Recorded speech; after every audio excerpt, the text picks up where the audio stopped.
What if I told you that the story of you began not with kings or conquerors, but with creatures swinging through ancient trees? Long before written words or tools, our ancestors lived in shadows, evolving slowly, step by step. Today, we're traveling back millions of years to trace the remarkable journey of primates, all the way to modern humans. Around 65 million years ago, dinosaurs vanished in a global extinction event, leaving behind a world waiting to be redefined. In the quiet aftermath, small mammals scurried through the underbrush. One of them, a tiny creature resembling a modern tree shrew, would be the ancestor of all primates. These early mammals were nocturnal, feeding on insects and living in the shadows of a recovering Earth. But evolution never stands still. Over millions of years, some of these mammals adapted to life in the trees, gaining grasping hands, forward-facing eyes, and flexible limbs, key traits that define primates today. By 55 million years ago, the first true primates had appeared, creatures like Purgatorius and Teilhardina, small and squirrel-like, but with enhanced vision and dexterity. These primates thrived in warm, dense forests of the Eocene epoch, spreading across North America, Europe, Asia, and Africa. Unlike many other mammals, primates relied more on sight than smell, a shift that helped them navigate the complex three-dimensional world of the treetops. Grasping hands and feet, along with nails instead of claws, gave them a strong grip and precise control. This early evolutionary investment in vision and dexterity would lay the foundation for everything that followed, from building tools to typing on keyboards today. While these early primates were small and unremarkable to the naked eye, they carried the seeds of something monumental, the long road toward humanity. By 40 million years ago, primates had split into two main branches, one leading to lemurs and lorises, and the other leading to monkeys, apes, and eventually humans. The monkey lineage, known as anthropoids, began to dominate. These early monkeys were smarter, more social, and better adapted to daylight living. With larger brains and better vision, they formed tight-knit social groups, an evolutionary leap that would later influence human societies. Around 25 million years ago, in Africa and Asia, apes branched off from monkeys. These primates were larger, more intelligent, and had no tails. The forests of the Miocene epoch became their playground. Apes like Proconsul walked among the trees, blending agility with brain power. Their flexible shoulders and strong arms allowed them to swing from branches, a mode of movement known as brachiation, still seen in gibbons today. But the most important evolution was happening inside their skulls. Brain size began to increase, especially in areas linked to problem solving and social interaction. These early apes developed complex behaviors, using tools to crack nuts, displaying emotions, and even forming long-term bonds. Among these apes were the ancestors of gorillas, orangutans, and chimpanzees, each taking their own evolutionary path. But one lineage was about to change the world forever. Somewhere in the forests of East Africa, a group of apes began to walk. This act, simple yet revolutionary, marked the beginning of bipedalism, the trait that would come to define the human journey. Our story, the human story, was beginning its most dramatic chapter.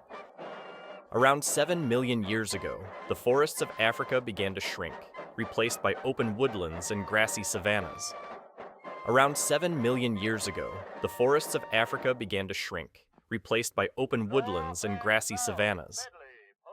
In this new environment, survival demanded change, and one group of apes began walking upright on two legs. This was the birth of hominins, the branch of the evolutionary tree that leads directly to humans.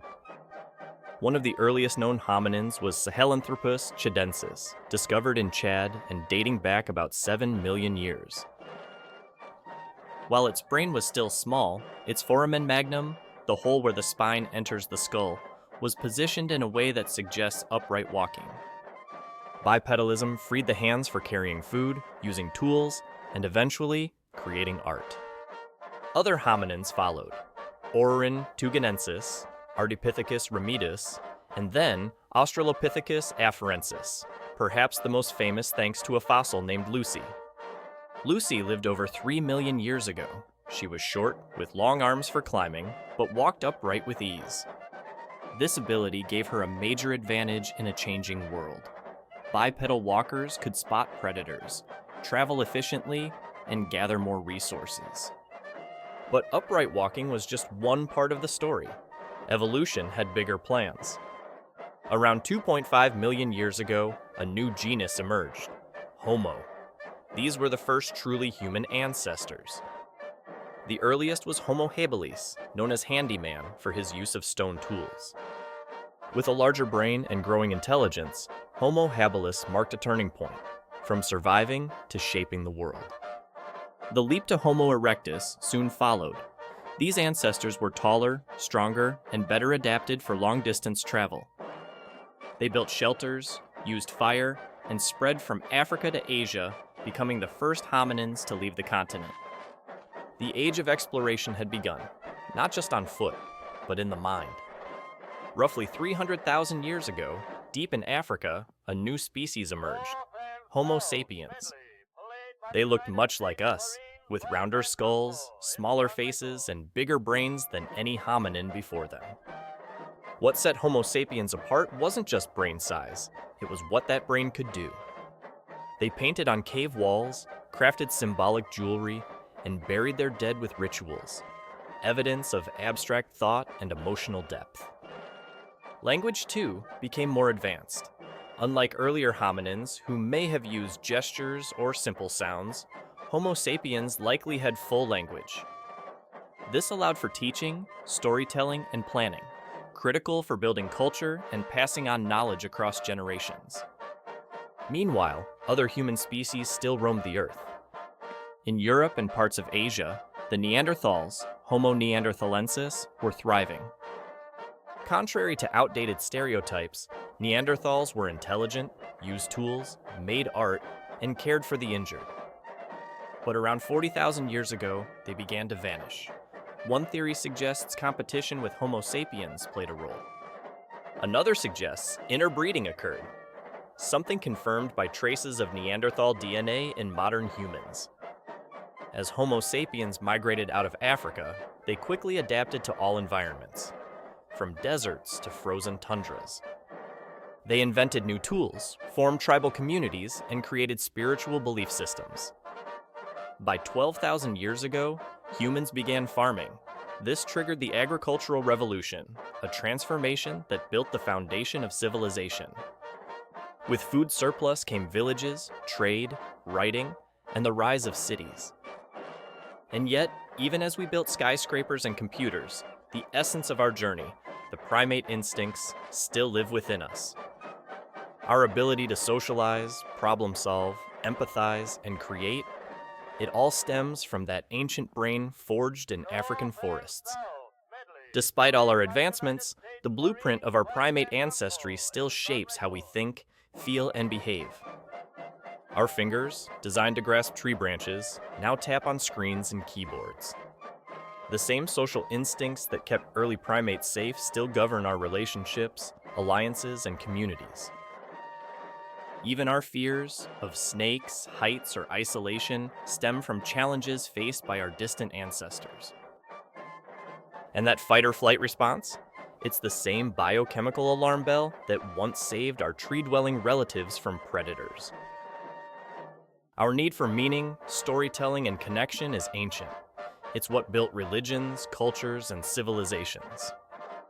Every child born today carries the genetic legacy of millions of years of survival, adaptation, and discovery. We are not separate from nature. We are nature, an unbroken line stretching back to the first primate that leaped from branch to branch. Understanding this journey isn't just about science, it's about knowing who we are. It teaches humility, wonder, and respect for the world that shaped us and the beings who came before. So the next time you look at your reflection, remember, you're not just looking at a human, you're looking at the culmination of 65 million years of evolution. And the story isn't over yet.